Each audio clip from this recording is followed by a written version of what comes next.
رمضان صرف ایک مہینہ نہیں بلکہ ایک رحمت، ایک برکت اور ایک عظیم ترین عبادت کا سلسلہ ہے۔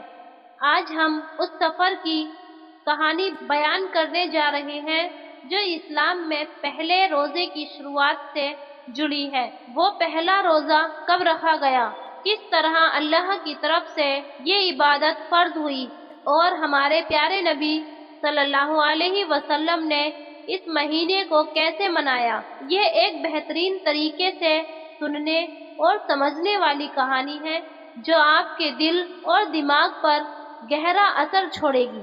روزہ صرف ایک بھوک اور پیاس کا نام نہیں بلکہ یہ ایک ایسی عبادت ہے جو انسان کو تقوی اور صبر سکھاتی ہے۔ اللہ نے قرآن میں فرمایا، یا ایھا الذین آمنوا کتب علیکم الصیام کما کتب علی الذین من قبلکم لعلکم تتقون۔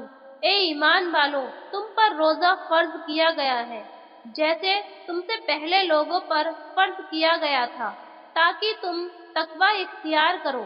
روزہ صرف ایمان میں نہیں بلکہ پہلے بھی بہت سی امتوں میں ایک عبادت رہا ہے۔ حضرت موسیٰ علیہ السلام، حضرت عیسیٰ علیہ السلام اور حضرت داؤد علیہ السلام بھی روزے رکھتے تھے، لیکن اسلام میں جو روزے کی شروعات ہوئی وہ ایک نیا منظر تھا۔ روزے کا حکم ہجرت کے 2 سال بعد شعبان کے مہینے میں نازل ہوا۔ اس کا مطلب یہ ہے کہ پہلا رمضان 2 ہجری میں منایا گیا۔ پہلے مسلمان صرف عاشوراء یعنی 10 محرم کا روزہ رکھتے تھے جو حضرت موسیٰ علیہ السلام کے واقعات سے جڑا تھا، لیکن جب اللہ نے رمضان کے روزے فرض کیے تب یہ ایک مکمل عبادت بن گئی۔ نبی کریم صلی اللہ علیہ وسلم کا پہلا روزہ۔ پہلے رمضان کا تصور کیجئے، مدینہ کی گلیاں، مسجد نبوی کا صحن اور اللہ کے محبوب صلی اللہ علیہ وسلم اپنے صحابہ کے ساتھ بیٹھے ہوئے ہیں۔ جب پہلا رمضان آیا تو نبی کریم صلی اللہ علیہ وسلم نے خود روزہ رکھا اور سب کو اس کی تلقین کی۔ سحری کا وقت آیا تو آپ صلی اللہ علیہ وسلم نے یہ فرمایا، سحری کرو کیونکہ سحری میں برکت ہے۔ آپ صلی اللہ علیہ وسلم کھجور اور پانی سے سحری کرتے اور جب افطار کا وقت آیا تو آپ نے فرمایا، پیاس بجھ گئی، نسیم تر ہو گئے اور انشاءاللہ اجر ثابت ہو گیا۔ یہ پہلا رمضان تھا جس میں سب مسلمان ایک نئے جذبے کے ساتھ روزے رکھ رہے تھے۔